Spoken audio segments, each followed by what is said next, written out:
जन्म लेने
पूरे मन से करते हैं, मैं सदैव आवश्यकता पड़ने पर उनके काम आता हूँ। जो मनुष्य फल की इच्छा का त्याग करके केवल कर्म पर ध्यान देता है, वह अवश्य ही जीवन में सफल होता है।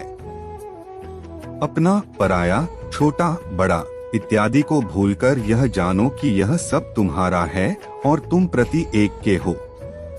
जो व्यक्ति क्रोध करता है, उसके मन में भ्रम पैदा होता है, जिससे उसका बौद्धिक तर्क नष्ट हो जाता है और तभी व्यक्ति का धीरे धीरे पतन होने लगता है। इस संपूर्ण संसार में अपकीर्ति मृत्यु से भी अधिक खराब होती है। जीवन में सफलता का ताला दो चाबियों से खुलता है, एक कठिन परिश्रम और दूसरा दृढ़ संकल्प। कठिन परिश्रम से बचने के लिए व्यक्ति को भाग्य और ईश्वर की इच्छा जैसे बहानों के बजाय चुनौतियों का सामना करना चाहिए। मनुष्य को अपने कर्मों के अच्छे और बुरे फल के विषय में सदैव सोचकर चिंताग्रस्त नहीं होना चाहिए। जो मनुष्य प्रतिदिन खाने, सोने और आमोद प्रमोद के कार्यों में लिप्त रहता है, वह नियमित तौर पर योगाभ्यास करके समस्त क्लेशों से छुटकारा पा सकता है। श्रीमद् भागवत गीता का मुख्य उद्देश्य मानव कल्याण करना है। इसलिए प्रत्येक मनुष्य को सदैव मानव कल्याण की ओर अग्रसरित रहना चाहिए। व्यक्ति को अपनी इंद्रियों को वश में रखने के लिए बुद्धि और मन को नियंत्रित रखना होगा। किसी भी व्यक्ति को ना तो समय से पहले और ना ही भाग्य से अधिक कुछ मिलता है, लेकिन उसे सदैव पाने के लिए प्रयत्नशील रहना चाहिए। व्यक्ति को आत्मज्ञान के माध्यम से संदेह रूपी अज्ञानता को समाप्त करना चाहिए। इस संसार में विद्यार्थी का उद्देश्य धर्म के अनुसार विद्या ग्रहण करना और सैनिक का कर्तव्य देश की रक्षा करना होना चाहिए। यानी जिस व्यक्ति का जो कर्तव्य है उसे वह पूरा करना चाहिए। हालांकि मैं भूत, भविष्य और वर्तमान काल के तीनों जीवों को जानता हूँ, लेकिन मुझे वास्तव में कोई नहीं जानता है। मनुष्य जिस रूप में ईश्वर को याद करता है, ईश्वर भी उसे उसी रूप में दर्शन देते हैं। सज्जन व्यक्तियों को सदैव अच्छा व्यवहार करना चाहिए, क्योंकि इन्हीं के पद चिन्हों पर सामान्य व्यक्ति अपने रास्ते चुनता है। मन अवश्य ही चंचल होता है, लेकिन उसे अभ्यास और वैराग्य के माध्यम से वश में लाया जा सकता है। इस संपूर्ण संसार में कोई भी व्यक्ति महान नहीं जन्मा होता है, बल्कि उसके कर्म उसे महान बनाते हैं। हे पार्थ, मैंने और तुमने अपने कर्तव्यों को निभाने के लिए धरती पर कई अवतार लिए हैं, लेकिन मुझे याद है और तुम्हें नहीं। जो मनुष्य जिस देवता की विश्वास के साथ भक्ति करता है, मैं उस व्यक्ति की उसी देवता में दृढ़ता बढ़ा देता हूँ।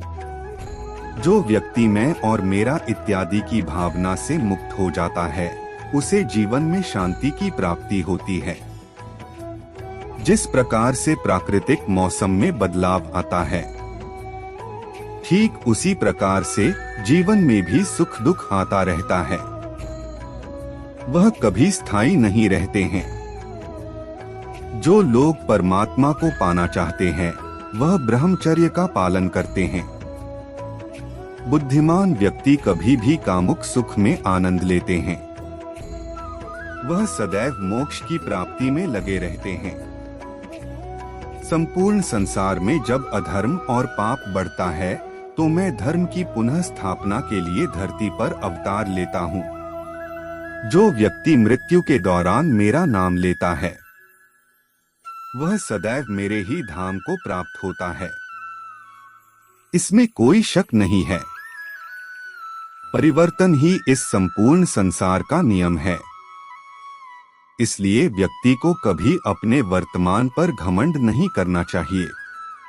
मनुष्य का संपूर्ण शरीर 5 तत्वों से मिलकर बना है, अग्नि, जल, वायु, आकाश और पृथ्वी, और अंत में उसके शरीर को इन्हीं पंचतत्वों में ही विलीन हो जाना है। व्यक्ति को अपने आप को सदैव ईश्वर को समर्पित कर देना चाहिए, तभी वह दुखों, चिंता और परेशानियों से मुक्त रह सकता है। तुम बिना किसी कारण के चिंता करते हो और बेवजह ही घबराते हो। तुम तो आत्मा हो, जिसे ना तो कोई मार सकता है और ना ही जला सकता है। यही जीवन की सच्चाई है, जिसे प्रत्येक व्यक्ति को जानना चाहिए। भगवान श्री कृष्ण कहते हैं कि मैं इस संसार की सुगंध हूँ, अग्नि की ऊष्मा हूँ और समस्त जीवित प्राणियों का आत्म संयम हूँ। जैसे अंधेरे में प्रकाश की ज्योति जगमगाती है, ठीक उसी प्रकार से सत्य की चमक भी कभी फीकी नहीं पड़ती। इसलिए व्यक्ति को सदैव सत्य बोलना चाहिए। आप कितने भी अच्छे कर्म कर लो, लेकिन समाज आपके बुरे कार्यों को ही सदैव याद रखता है। इसलिए लोग क्या कहेंगे यह सोचने से बेहतर है कि आप अपना कर्म करें।